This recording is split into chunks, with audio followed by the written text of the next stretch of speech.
네, 앞서 청년들의 취업난을 보도해드렸죠. 취업난 못지않게 청년들을 울리는 게 바로 주거난입니다. 청년들의 방 구하기 전쟁을 밀착 카메라에 담아왔습니다. 고석승 기자입니다. 인터넷 공간을 달군 사진입니다. 감옥 같아 보이는 이 방이 월세 38만 원짜리라는 사실에 화제가 된 겁니다. 과연 이런 방들은 실제 하는 것일까?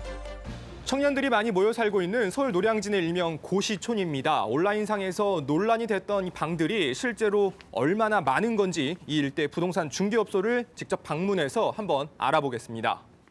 대학가들 많죠. 생활한 데가 개념으로 생각하면 안 되죠. 부족한 데서 무슨 생각. 하지만 이런 감옥 같은 방도 싸기만 하면 청년들이 앞다퉈 찾는다는 게 중개업소 설명입니다. 상담을 많이 찾으러 와요. 근데 싸봤자 40만 원이 가끔 있는데 늘어나는 거예요. 실제로 지난 여름 광주에서 상경한 취업준비생 김모 씨는 좁은 고시텔에서 살고 있습니다. 이 방의 월세는 41만 원. 너무 막 진짜 고시텔에 있기도 싫고 해가지고 막 친구도 만나고 그랬는데 어차피 뭐 준비하려면 올라와야 하는 입장이기 때문에 어쩔 수가 없는 선택이었던 것 같아요. 취업에 성공한다 해도 모두 이런 공간을 벗어날 수 있는 건 아닙니다. 대학을 갓 졸업하고 얼마 전 취직을 한 20대 직장인이 살고 있는 방입니다. 일반적인 고시텔보다는 조금 더 넓은 수준인데요. 서울에서는 이 정도 방도 월 30에서 40만 원 정도를 줘야 구할 수가 있습니다. 방 구조를 잠깐 살펴보면 이쪽에는 작은 화장실이 위치해 있고요. 또 한쪽에는 냉장고와 조리시설도 볼 수가 있습니다. 또 이쪽에는 침대가 있는데 한눈에 봐도 침대가 굉장히 작아 보이는데요. 제가 직접 한번 누워보면 제 키가 성인 남성 평균 키 정도 되는데 이 보시는 것처럼 발이 삐져나올 정도로 침대 길이가 굉장히 짧은 상황입니다. 사실 집이잖아요, 저한테는. 잘 안 있거든요, 집에. 공간이 없어요. 침대 자는 거밖에 할 수가 없어서. 그나마 몸을 누일 공간이라도 있으면 다행입니다. 대학생 김모 씨는 중개업소 10곳을 뒤지고도 방을 못 구해 다음 달이면 고향으로 내려가야 할 처지입니다.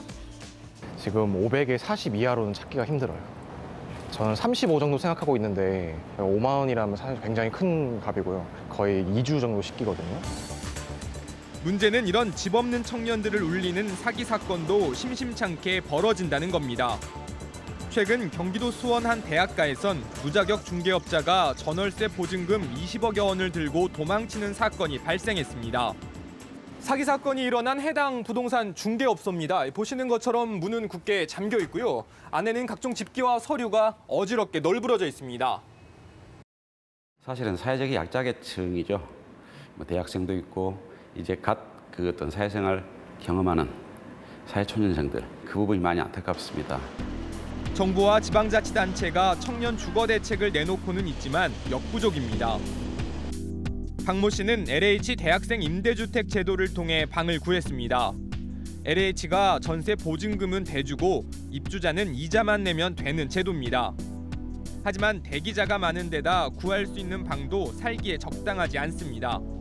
한참을 기다려 얻은 박 씨의 방도 반지하로 곰팡이와 바퀴벌레가 들끓습니다. 좀 햇빛이 들고 바람이 들고 화장실에 세면대가 있는 집으로 이사 가고 싶어요. 그래서 취직을 빨리 하고 싶어요. 정부는 청년 주거 문제를 해결하겠다며 잇따라 대책을 내놓고 있지만 정작 현장에선 체감할 수 없다는 목소리가 컸습니다. 이렇다 보니 오늘도 우리 청년들은 꿈을 찾아야 할 시간을 집을 찾아 헤매는 데 쓰고 있습니다. 밀착 카메라 고석승입니다.